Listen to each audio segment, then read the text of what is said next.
Aaron Burr Jr., February 6, 1756, September 14, 1836, was an American politician and lawyer. He served as the third Vice President of the United States during President Thomas Jefferson's first term from 1801 to 1805. Burr's legacy is defined by his famous personal conflict with Alexander Hamilton that culminated in Burr killing Hamilton in the famous Burr-Hamilton duel in 1804. Burr was born to a prominent family in New Jersey. After studying theology at Princeton, he began his career as a lawyer before joining the Continental Army as an officer in the American Revolutionary War in 1775. After leaving the service in 1779, Burr practiced law in New York City, where he became a leading politician and helped form the new Jeffersonian Democratic Republican Party. As a New York Assemblyman in 1785, Burr supported a bill to end slavery. Despite having owned slaves himself. At age 26, Burr married Theodosia Bartoprivo, who died in 1794 after 12 years of marriage. They had one daughter, Theodosia Burr Alston. Burr also had a relationship with his South Asian servant Mary Emmons, with whom he fathered two children, one a son, the abolitionist John Pierre Burr, though he never publicly acknowledged this relationship during his life. In 1791, Burr was elected to the U.S. Senate, where he served until 1797, and he ran as a candidate in the 1800 United States presidential election. An electoral college tie between Burr and Thomas Jefferson resulted in the House of Representatives deciding in Jefferson's favor, with Burr becoming Jefferson's vice president due to receiving the second highest share of the votes. Although Burr maintained that he supported Jefferson, the president was highly suspicious of Burr, who was relegated to the sidelines of the administration for the single term of his vice presidency. During his last year as vice president, Burr engaged in the duel in which he fatally shot Hamilton, his political rival, near where Hamilton's son Philip Hamilton died 3 years prior. Although dueling was illegal, Burr was never tried, and all charges against him eventually were dropped. Nevertheless, Hamilton's death ended Burr's political career. Burr traveled west to the American frontier, seeking new economic and political opportunities. His secretive activities led to his 1807 arrest in Alabama on charges of treason.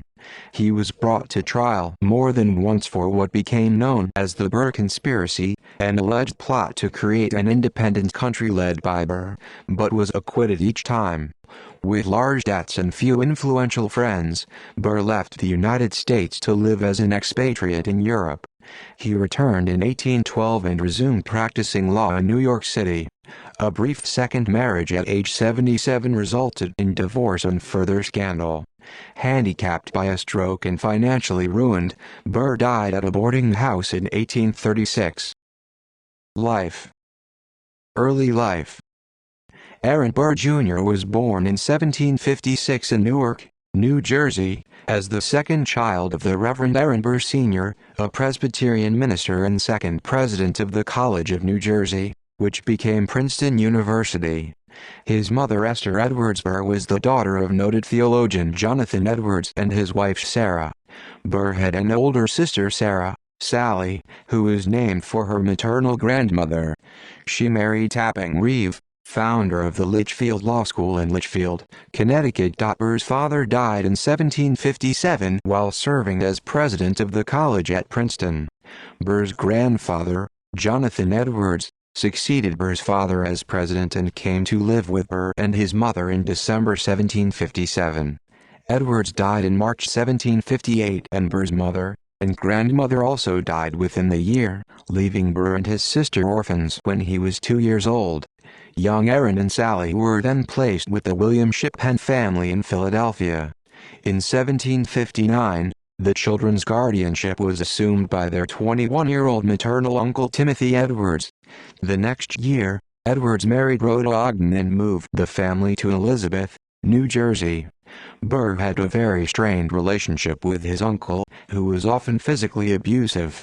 As a child, He made several attempts to run away from home. At age 13, Burr was admitted to Princeton as a sophomore, where he joined the American Whig Society and the Cliosophic Society, the college's literary and debating societies.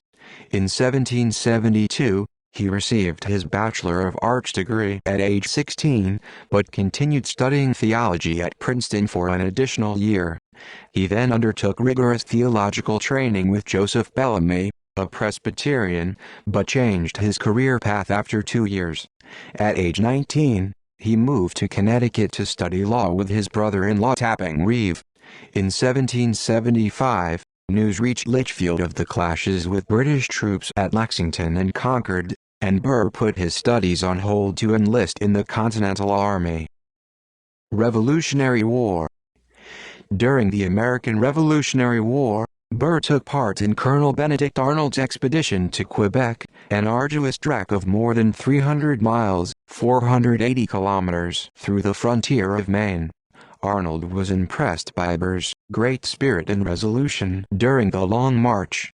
He sent him up the St. Lawrence River to contact General Richard Montgomery, who had taken Montreal, and escort him to Quebec.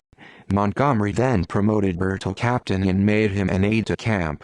Burr distinguished himself during the Battle of Quebec on December 31, 1775, where he attempted to recover Montgomery's corpse after he had been killed. In the spring of 1776, Burr's stepbrother Matthias Ogden helped him to secure a position with George Washington's staff in Manhattan, but he quit on June 26 to be on the battlefield.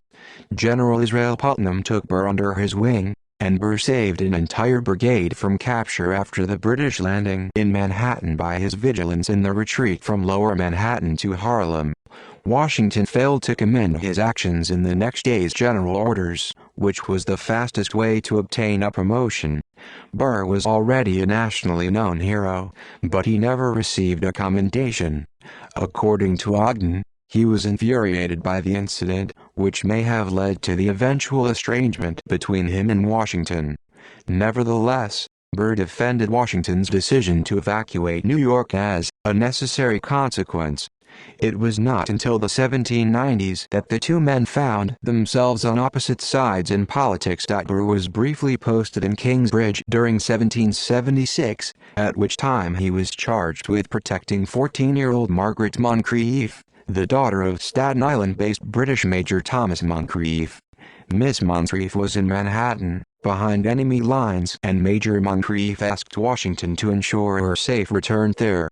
Burr fell in love with Margaret, and Margaret's attempts to remain with Burr were unsuccessful. In late 1776, Burr attempted to secure Washington's approval to retake fortifications held by the British on Staten Island, citing his deep familiarity with the area. Washington deferred taking such actions until possibly later in the conflict, which ultimately were not attempted. The British learned of Burr's plans and afterwards took extra precautions. Burr was promoted to lieutenant colonel in July 1777 and assumed virtual leadership of Malcolm's additional Continental Regiment. There were approximately 300 men under Colonel William Malcolm's nominal command, but Malcolm was frequently called upon to perform other duties, leaving Burr in charge. The regiment successfully fought off many nighttime raids into central New Jersey by Manhattan-based British troops who arrived by water. Later that year, Burr commanded a small contingent during the harsh winter encampment at Valley Forge, guarding the Gulf, an isolated pass that controlled one approach to the camp. He imposed discipline and defeated an attempted mutiny by some of the troops. Burr's regiment was devastated by British artillery on June 28, 1778, at the Battle of Monmouth in New Jersey, and Burr suffered heatstroke. In January 1779, he was assigned to Westchester County, New York in command of Malcolm's regiment, a region between the British post at Kingsbridge, Bronx and that of the Americans about 15 miles, 24 kilometers, to the north. This district was part of the more significant command of General Alexander McDougall, and there was much turbulence and plundering by lawless bands of civilians and by raiding parties of ill-disciplined soldiers from both armies. In March 1779, Due to continuing bad health, Burr resigned from the Continental Army. He renewed his study of law. Technically, he was no longer in the service, but he remained active in the war. He was assigned by General Washington to perform occasional intelligence missions for Continental generals, such as Arthur St. Clair. On July 5, 1779, he rallied a group of Yale students at New Haven, Connecticut, along with Captain James Hillhouse and the 2nd Connecticut Governor's Guards, in a skirmish with the British at the West River. The British advance was repulsed, forcing them to enter New Haven from Hamden, Connecticut. Marriage to Theodosia Bartoprivo. Burr met Theodosia Bartoprivo in August 1778 while she was married to Jacques Marcus Prevost, a Swiss-born British officer in the Royal American Regiment. In Prevost's absence, Burr began regularly visiting Theodosia at the Hermitage, her home in New Jersey. Although she was 10 years older than Burr, the constant visits provoked gossip, and by 1780 the two were openly lovers. In December 1781, he learned that Prevost had died in Jamaica of yellow fever. Theodosia and Aaron Burr were married in 1782, and they moved to a house on Wall Street in Lower Manhattan. After several years of severe illness, Theodosia died in 1794 from stomach or uterine cancer. Their only child to survive to adulthood was Theodosia Burr Alston, born in 1783. Law and politics. Despite his wartime activities, Burr finished his studies and was admitted to the bar at Albany, New York in 1782, the year of his marriage. He began practicing law in New York City the following year after the British evacuated the city. Burr served in the New York State Assembly from 1784 to 1785. In 1784 as an assemblyman, Burr unsuccessfully sought to abolish slavery immediately following the American Revolutionary War. Also, he continued his military service as a lieutenant colonel and commander of a regiment in the militia brigade commanded by William Malcolm. He became seriously involved in politics in 1789, when George Clinton appointed him as New York State Attorney General. He was also Commissioner of Revolutionary War Claims in 1791. In 1791, he was elected by the legislature as a senator from New York, defeating incumbent General Philip Schuyler. He served in the Senate until 1797. Burr ran for president in the 1796 election and received 30 electoral votes, coming in fourth behind John Adams, Thomas Jefferson, and Thomas Pinckney. He was shocked by this defeat, but many Democratic-Republican electors voted for Jefferson and no one else, or for Jefferson and a candidate other than Burr. Jefferson and Burr were again candidates for president and vice president during the election of 1800. Jefferson ran with Burr in exchange for Burr working to obtain New York's electoral votes for Jefferson. President John Adams appointed Washington as commanding general of U.S. forces in 1798, but he rejected Burr's application for a brigadier general's commission during the quasi-war with France. Washington wrote, "By all that I have known and heard, Colonel Burr is a brave and able officer, but the question is whether he has not equal talents at intrigue." Burr was elected to the New York State Assembly in 1798 and served there through 1799. During this time, he cooperated with the Holland Land Company in gaining passage of a law to permit aliens to hold and convey lands. National parties became clearly defined during Adams' presidency, and Burr loosely associated himself with the Democratic Republicans. However, he had moderate Federalist allies such as Senator Jonathan Dayton of New Jersey. New York City politics. Burr quickly became a key player in New York politics, largely due to the power of the Tammany Society, which became Tammany Hall. Burr converted it from a social club into a political machine to help Jefferson reach the presidency, particularly in crowded New York City. In September 1799, Burr fought a duel with John Barker Church, whose wife Angelica was the sister of Alexander Hamilton's wife Elizabeth. Church had accused Burr of taking a bribe from the Holland Company in exchange for his political influence. Burr and Church fired at each other and missed, and afterward, Church acknowledged that he was wrong to have accused Burr without proof. Burr accepted this as an apology, and the two men shook hands and ended the dispute. In 1799, Burr founded the Bank of the Manhattan Company, and the enmity between him and Hamilton may have arisen from how he did so. Before the establishment of Burr's bank, the Federalists held a monopoly on banking interests in New York via the federal government's Bank of the United States and Hamilton's Bank of New York. These banks financed operations of significant business interests owned by aristocratic members of the city. Hamilton had prevented the formation of rival banks in the city.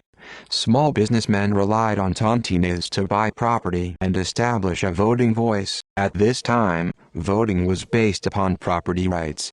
Burr solicited support from Hamilton and other Federalists under the guise that he was establishing a badly needed water company for Manhattan. He secretly changed the application for a state charter at the last minute to include the ability to invest surplus funds in any cause that did not violate state law, and dropped any pretense of founding a water company once he had gained approval. Hamilton and other supporters believed that he had acted dishonorably in deceiving them. Meanwhile, construction was delayed on a safe water system for Manhattan, and writer Ron Chernow suggests that the delay may have contributed to deaths during the subsequent malaria epidemic. Burr's Manhattan Company was more than a bank. It was a tool to promote Democratic-Republican power and influence, and its loans were directed to partisans. By extending credit to small businessmen, who then obtained enough property to gain the franchise, the bank was able to increase the party's electorate. Federalist bankers in New York responded by trying to organize a credit boycott of Democratic-Republican businessmen. 1800 presidential election. In the 1800 city elections, Burr combined the political influence of the Manhattan Company with party campaign innovations to deliver New York support for Jefferson. In 1800, New York State Legislature was to choose the presidential electors, as they had in 1796, for John Adams. Before the April 1800 legislative elections, the state assembly was controlled by the Federalists. The city of New York elected assembly members on an at-large basis. Burr and Hamilton were the key campaigners for their respective parties. Burr's Democratic-Republican slate of assemblymen for New York City was elected, giving the party control of the legislature, which in turn gave New York's electoral votes to Jefferson and Burr.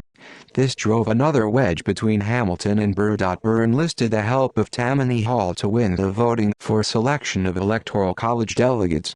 He gained a place on the Democratic-Republican presidential ticket in the 1800 election with Jefferson. Though Jefferson and Burr won New York, he and Burr tied for the presidency overall, with 73 electoral votes each.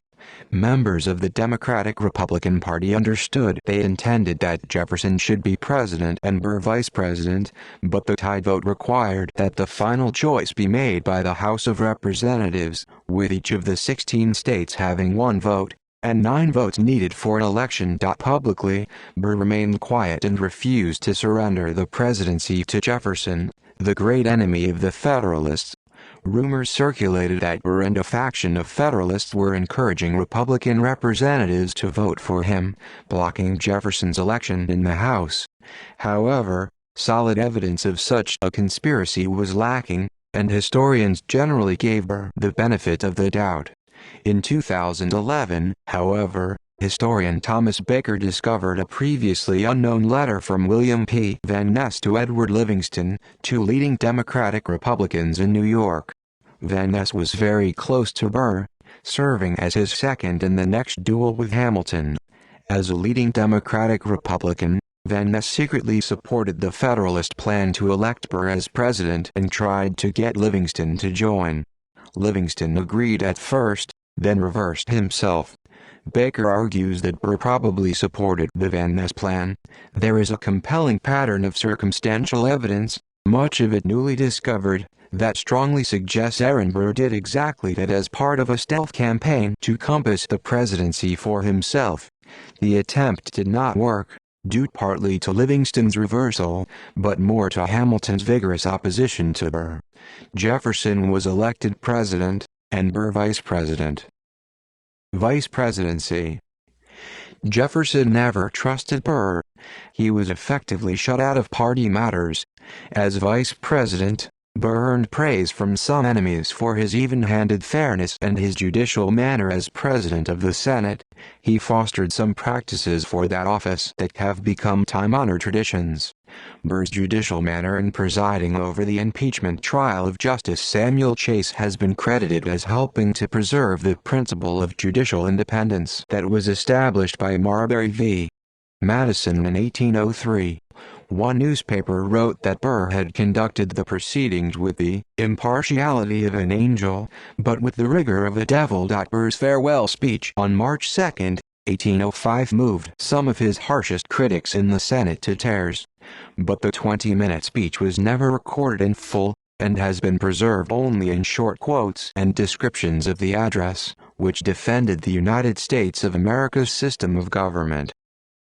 Duel with Hamilton. When it became clear that Jefferson would drop Burr from his ticket in the 1804 election, the vice president ran for governor of New York instead. Burr lost the election to little-known Morgan Lewis in what was the most significant margin of loss in New York's history up to that time. Burr blamed his loss on a personal smear campaign believed to have been orchestrated by his party rivals, including New York Governor George Clinton. Alexander Hamilton also opposed Burr, due to his belief that Burr had entertained a Federalist secession movement in New York.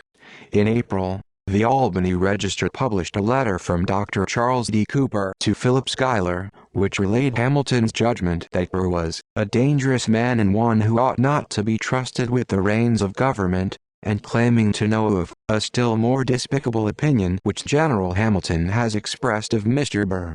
In June, Burr sent this letter to Hamilton, seeking an affirmation or disavowal of Cooper's characterization of Hamilton's remarks. Hamilton replied that Burr should give specifics of Hamilton's remarks, not Cooper's. He said he could not answer regarding Cooper's interpretation. A few more letters followed, in which the exchange escalated to Burr's demanding that Hamilton recant or deny any statement disparaging Burr's honor over the past 15 years. Hamilton, having already been disgraced by the Maria Reynolds adultery scandal and mindful of his reputation and honor, did not. According to historian Thomas Fleming, Burr would have immediately published such an apology, and Hamilton's remaining power in the New York Federalist Party would have been diminished. Burr responded by challenging Hamilton to a duel, personal combat under the formalized rules for dueling, the Code Duello. Dueling had been outlawed in New York. The sentence for conviction of dueling was death. It was illegal in New Jersey as well, but the consequences were less severe. On July 11, 1804, the enemies met outside Weehawken, New Jersey, at the same spot where Hamilton's oldest son had died in a duel just 3 years prior. Both men fired, and Hamilton was mortally wounded by a shot just above the hip. The observers disagreed on who fired first. They did agree that there was a 3 to 4 second interval between the first and the second shot, raising difficult questions in evaluating the two camps' versions. Historian William Weir speculated that Hamilton might have been undone by his machinations, secretly setting his pistol's trigger to require only a half-pound of pressure as opposed to the usual 10 pounds. Weir contends, there is no evidence that Burr even knew that his pistol had a trigger set. Louisiana State University history professors Nancy Eisenberg and Andrew Burstein concur with this. They note that Hamilton brought the pistols, which had a larger barrel than regular dueling pistols, and a secret hair trigger, and were therefore much more deadly, and conclude that Hamilton gave himself an unfair advantage in their duel, and got the worst of it anyway. David O. Stewart, in his biography of Burr, American Emperor, notes that the reports of Hamilton's intentionally missing Burr with his shot began to be published in newspaper reports and papers friendly to Hamilton only in the days after his death. But Ron Chernow, in his biography, Alexander Hamilton, states Hamilton told numerous friends well before the duel of his intention to avoid firing at Burr. Additionally, Hamilton wrote several letters, including a statement on impending duel with Burr and his last missives to his wife dated before the duel, which also attest to his intention. The two shots, witnesses reported, followed one another in close succession, and none of those witnesses could agree as to who fired first.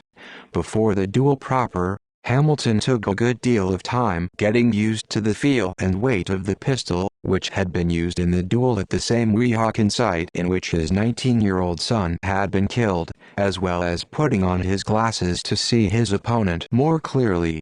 The seconds placed Hamilton so that Burr would have the rising sun behind him, and during the brief duel, one witness reported, Hamilton seemed to be hindered by this placement as the sun was in his eyes. Each man took one shot, and Burr's shot fatally injured Hamilton, while Hamilton's shot missed.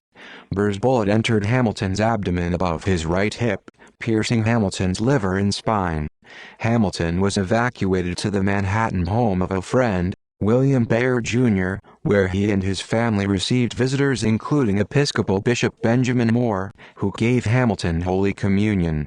Burr was charged with multiple crimes, including murder, in New York and New Jersey, but was never tried in either jurisdiction. He fled to South Carolina, where his daughter lived with her family, but soon returned to Philadelphia and then to Washington to complete his term as vice president. He avoided New York and New Jersey for a time, but all the charges against him were eventually dropped. In the case of New Jersey, the indictment was thrown out on the basis that, although Hamilton was shot in New Jersey, he died in New York. Conspiracy and trial. After Burr left the vice presidency at the end of his term in 1805, he journeyed to the western frontier, areas west of the Allegheny Mountains and down the Ohio River Valley, eventually reaching the lands acquired in the Louisiana Purchase. Burr had at least 40,000 acres, 16,000 ha of land, known as the Bastrop Tract, along the Washita River, in present-day Louisiana, from the Spanish government. Starting in Pittsburgh and then proceeding to Beaver, Pennsylvania, and Wheeling, Virginia, and onward he drummed up support for his planned settlement, whose purpose and status was unclear. His most important contact was General James Wilkinson, Commander-in-Chief of the U.S. Army at New Orleans, and Governor of the Louisiana Territory. Others included Harmon Blennerhassett, who offered the use of his private island for training and outfitting Burr's expedition. Wilkinson would later prove to be a bad choice. Burr saw war with Spain as a distinct possibility. In case of a war declaration, Andrew Jackson stood ready to help Burr, who would be in a position to join in immediately. Burr's expedition of about 80 men carried modest arms for hunting, and no war material was ever revealed, even when Blennerhassett Island was seized by Ohio militia.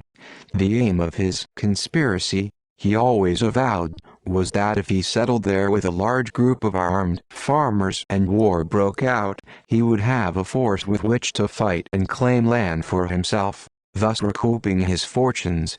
However, the war did not come as Burr expected.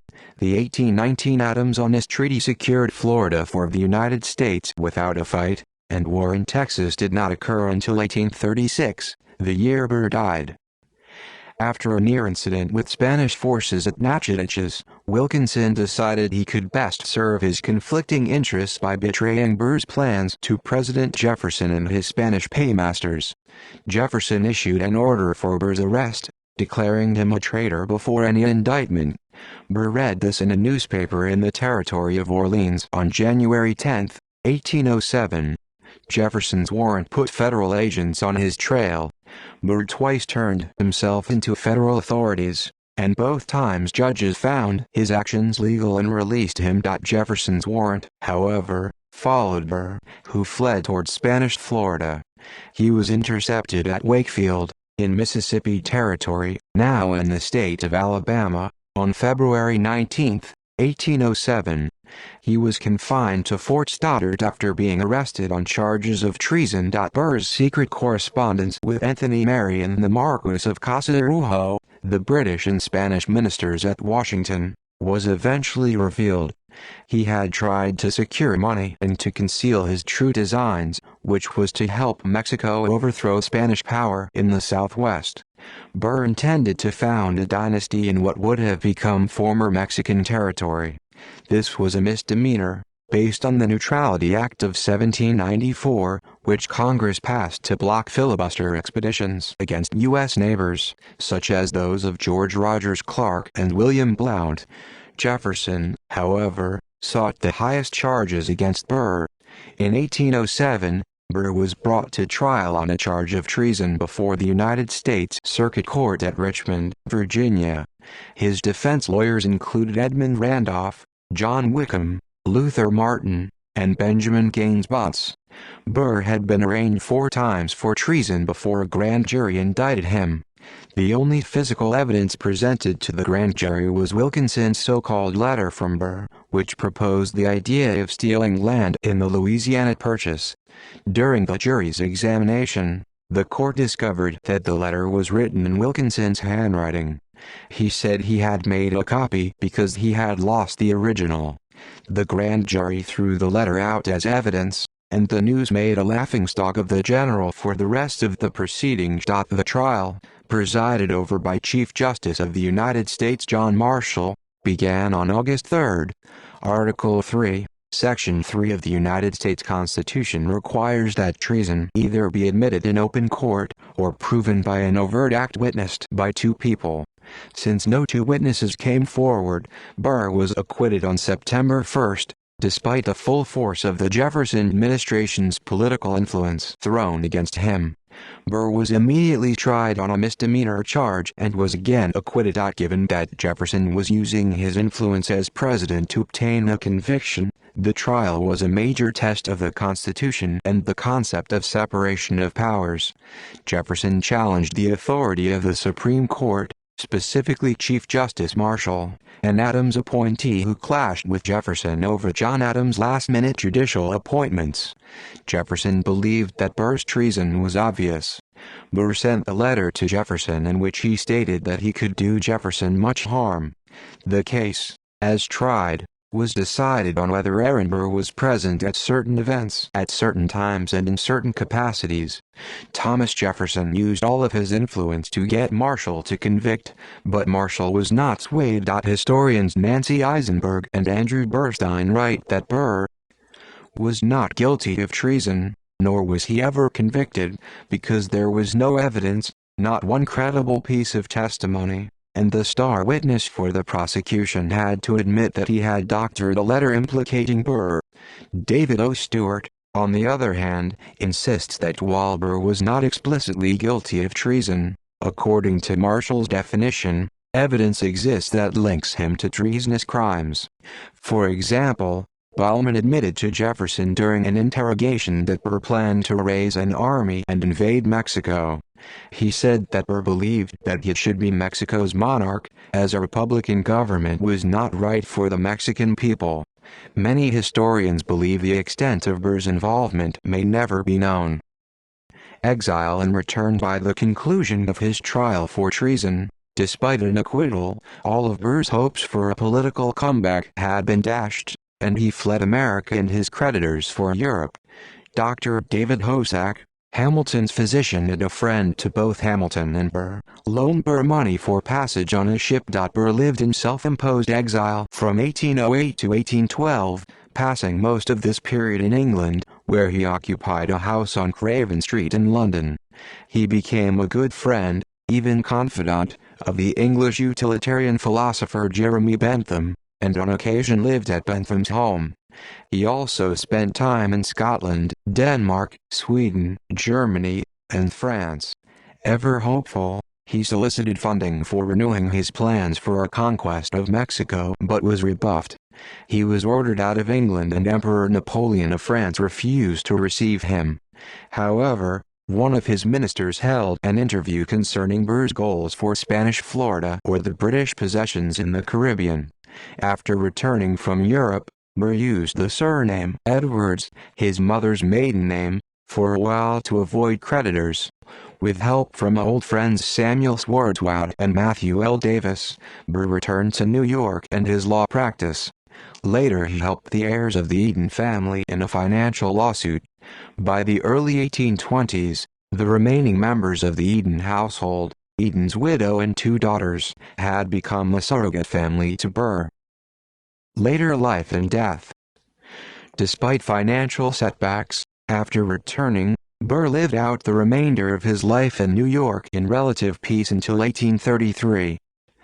On July 1, 1833, at age 77, Burr married Eliza Jumel, a wealthy widow who was 19 years younger.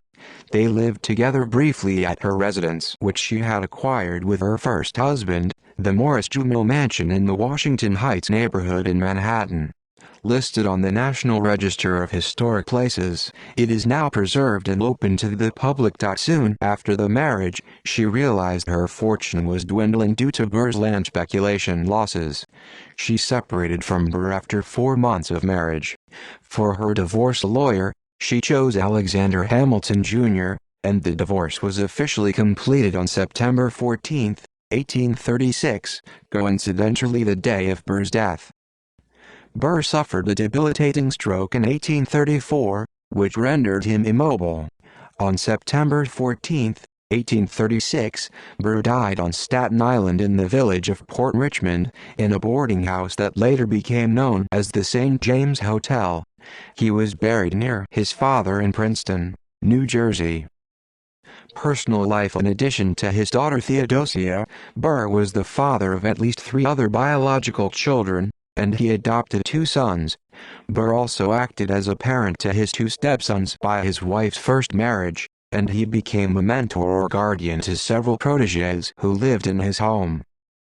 Burr's daughter Theodosia. Theodosia Burr was born in 1783, and was named after her mother. She was the only child of Burr's marriage to Theodosia Bartoprivo, who survived to adulthood. A second daughter, Sally, lived to the age of 3. Burr was a devoted and attentive father to Theodosia. Believing that a young woman should have an education equal to that of a young man, Burr prescribed a rigorous course of studies for her, which included the classics, French, horsemanship, and music. Their surviving correspondence indicates that he affectionately treated his daughter as a close friend and confidant as long as she lived. Theodosia became widely known for her education and accomplishments. In 1801, she married Joseph Alston of South Carolina. They had a son together, Aaron Burr Alston, who died of fever at age 10. During the winter of 1812-1813, Theodosia was lost at sea with the schooner Patriot off the Carolinas, either murdered by pirates or shipwrecked in a storm. Stepchildren and Proteges. Upon Burr's marriage, he became stepfather to the 2 teenage sons of his wife's first marriage.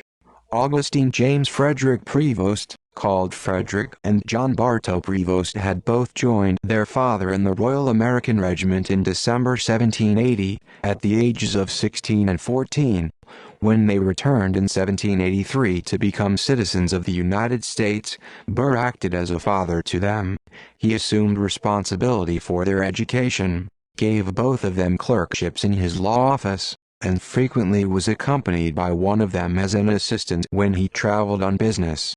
John was later appointed by Thomas Jefferson to a post in the territory of Orleans as the first judge of the Louisiana Supreme Court. Burr served as a guardian to Nathalie de Lage de Woluwe, 1780–1841, from 1794 to 1801, during Theodosia's childhood. The young daughter of a French marquis, Nathalie had been taken to New York for safety during the French Revolution by her governess Caroline de Sainade. Burr opened his home to them, allowing Madame Sainade to tutor private students there along with his daughter, and Nathalie became a companion and close friend to Theodosia. While traveling to France for an extended visit in 1801, Nathalie met Thomas Sumter Jr., a diplomat and the son of General Thomas Sumter. They married in Paris in March 1802, before returning to his home in South Carolina. From 1810 to 1821, they lived in Rio de Janeiro, where Sumter served as the American ambassador to Portugal during the transfer of the Portuguese court to Brazil. One of their children, Thomas de Lage Sumter, was a congressman from South Carolina. In the 1790s, Burr also took the painter John Vanderlyn into his home as a protege, and provided him with financial support and patronage for 20 years. He arranged Vanderlyn's training by Gilbert Stuart in Philadelphia and sent him in 1796 to the École des Beaux-Arts in Paris, where he remained for 6 years. Adopted and acknowledged children. Burr adopted 2 sons, Aaron Columbus Burr and Charles Burdett, during the 1810s and 1820s after the death of his daughter Theodosia. Aaron, born Aaron Burr Colombi, was born in Paris in 1808 and arrived in America around 1815, and Charles was born in 1814. Both of the boys were reputed to be Burr's biological sons. A Burr biographer described Aaron Columbus Burr as the product of a Paris adventure, conceived presumably during Burr's exile from the United States between 1808 and 1814. In 1835, the year before his death, Burr acknowledged 2 young daughters whom he had fathered late in his life, by different mothers. Burr made specific provisions for his surviving daughters in a will dated January 11, 1835, in which he left all the rest and residue of his estate, after other specific bequests, to 6-year-old Frances Anne, born c. 1829, and 2-year-old Elizabeth, born c. 1833. Unacknowledged children. In 1787 or earlier, Burr began a relationship with Mary Emmons, an East Indian woman who worked as a servant in his household in Philadelphia during his first marriage. Emmons came from Calcutta to Haiti or Saint-Domingue, where she lived and worked before being brought to Philadelphia. Burr fathered 2 children with Emmons, both of whom married into Philadelphia's free Negro community, in which their families became prominent. Louisa Charlotte Burr, b. 1788, worked most of her life as a domestic servant in the home of Elizabeth Powell Frances Fisher, a prominent Philadelphia society matron, and later in the home of her son Joshua Francis Fisher. She was married to Francis Webb, 1788-1829, a founding member of the Pennsylvania Augustine Education Society, secretary of the Haitian Emigration Society formed in 1824, and distributor of Freedom's Journal from 1827 to 1829. After his death, Louisa remarried and became Louisa Darius. Her youngest son Frank J. Webb wrote the 1857 novel The Garys and Their Friends. John Pierre Burr, c. 1790–1864, became a member of Philadelphia's Underground Railroad and served as an agent for the abolitionist newspaper The Liberator. He worked in the National Black Convention movement and served as chairman of the American Moral Reform Society. One contemporary of John Pierre Burr identified him as a natural son of Burr in a published account, but Burr never acknowledged his relationship or children with Emmons during his life, in contrast to his adoption or acknowledgement of other children born later in his life.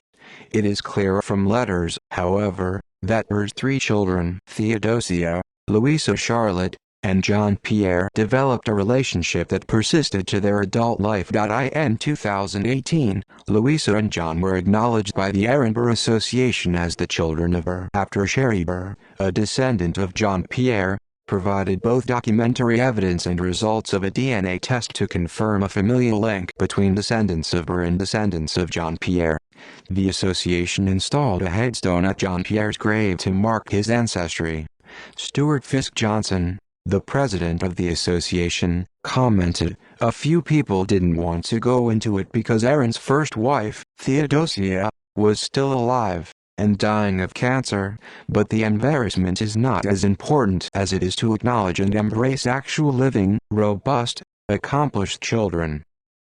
Character. Aaron Burr was a man of complex character who made many friends, but also many powerful enemies.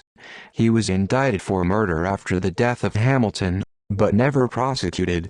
He was reported by acquaintances to be curiously unmoved by Hamilton's death, expressing no regret for his role in the result. He was arrested and prosecuted for treason by President Jefferson, but acquitted.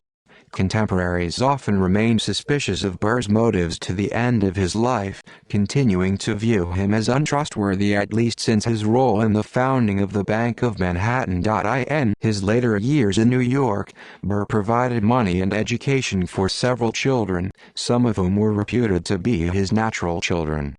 To his friends and family, and often to strangers, he could be kind and generous. The wife of the struggling poet Sumner Lincoln Fairfield recorded in her autobiography that in the late 1820s, their friend Burr pawned his watch to provide for the care of the Fairfield's two children. Jane Fairfield wrote that, while traveling, she and her husband had left the children in New York with their grandmother, who proved unable to provide adequate food or heat for them. The grandmother took the children to Burr's home and asked his help. Burr wept, and replied, "Though I am poor and have not a dollar, the children of such a mother shall not suffer while I have a watch." He hastened on this godlike errand, and quickly returned, having pawned the article for $20, which he gave to make comfortable my precious babes. By Fairfield's account, Burr had lost his religious faith before that time. Upon seeing a painting of Christ suffering, Burr candidly told her, "It is a fable, my child, there never was such a being." Burr believed women to be intellectually equal to men and hung a portrait of Mary Wollstonecraft over his mantel. The Burr's daughter, Theodosia, was taught dance, music, several languages, and learned to shoot from horseback. Until her death at sea in 1813, she remained devoted to her father. Not only did Burr advocate education for women, upon his election to the New York State Legislature, he submitted a bill, which failed to pass, that would have allowed women to vote. Conversely, Burr was considered a notorious womanizer. In addition to cultivating relationships with women in his social circles, Burr's journals indicate that he was a frequent patron of prostitutes during his travels in Europe. He recorded brief notes of dozens of such encounters, and the amounts he paid. He described sexual release as the only remedy for his restlessness and irritability. John Quincy Adams wrote in his diary, "When Burr died, Burr's life, take it all together, was such as in any country of sound morals his friends would be desirous of burying in quiet oblivion." Adams' father, President John Adams, had frequently defended Burr during his life. At an earlier time, he wrote, Burr had served in the army, and came out of it with the character of a knight without fear and an able officer. Gordon S. Wood, a leading scholar of the Revolutionary period, holds that it was Burr's character that put him at odds with the rest of the founding fathers, especially Madison, Jefferson, and Hamilton. He believed that this led to his personal and political defeats and, ultimately, to his place outside the golden circle of revered revolutionary figures. Because of Burr's habit of placing self-interest above the good of the whole, those men thought that Burr represented a serious threat to the ideals for which they had fought the revolution. Their ideal, as particularly embodied in Washington and Jefferson, was that of disinterested politics, a government led by educated gentlemen. They would fulfill their duties in a spirit of public virtue and without regard to personal interests or pursuits. This was the core of an Enlightenment gentleman, and Burr's political enemies thought that he lacked that essential core. Hamilton thought that Burr's self-serving nature made him unfit to hold office, especially the presidency. Although Hamilton considered Jefferson a political enemy, he also believed him a man of public virtue. Hamilton conducted an unrelenting campaign in the House of Representatives to prevent Burr's election to the presidency and gain election of his erstwhile enemy, Jefferson. Hamilton characterized Burr as exceedingly immoral and unprincipled, voluptuary, and deemed his political quest as one for permanent power. He predicted that if Burr gained power, his leadership would be for personal gain, but that Jefferson was committed to preserving the Constitution. Legacy. Although Burr is often remembered primarily for his duel with Hamilton, his establishment of guides and rules for the first impeachment trial set a high bar for behavior and procedures in the Senate chamber. many of which are followed today. A lasting consequence of Burr's role in the election of 1800 was the 12th Amendment to the United States Constitution, which changed how vice presidents were chosen. As was evident from the 1800 election, the situation could quickly arise where the vice president, as the defeated presidential candidate, could not work well with the president. The 12th Amendment required that electoral votes be cast separately for president and vice president. Representation in literature and popular culture. Burr appears as a character of worldly sophistication in Harriet Beecher Stowe's 1859 historical romance The Minister's Wooing. Edward Everett Hale's 1863 story, The Man Without a Country, is about a fictional co-conspirator of Burr's in the Southwest and Mexico, who was exiled for his crimes. My Theodosia, 1945, by Anya Seton, is a fictional interpretation of the life of Burr's daughter Theodosia. In the Jack Benny program episode, The Alexander Hamilton Show, Jack Benny dreams that he is Alexander Hamilton. Dennis Day plays Burr. Gore Vidal's Burr, a novel, 1973, is part of his Narratives of Empire series. A 1993, Got Milk? Commercial directed by Michael Bay features a historian obsessed with the study of Aaron Burr. He owns the guns and the bullet from the duel. See Aaron Burr advertisement. PBS's American Experience episode, The Duel, 2000, chronicled the events that led to the Burr-Hamilton duel. Burr is a principal character in the 2015 Broadway musical Hamilton, written by Lin-Manuel Miranda and inspired by historian Ron Chernow's 2004 biography of Hamilton. Leslie Odom Jr. won the 2016 Tony Award for Best Actor in a Musical for his portrayal of Burr. References. Citations. References in popular culture. Works cited. Further reading. External links. Works by Aaron Burr at Project Gutenberg. Works by or about Aaron Burr at Internet Archive. Works at Open Library. Did Aaron Burr really try to take over half of America? The Aaron Burr Association. Letters of Aaron Burr.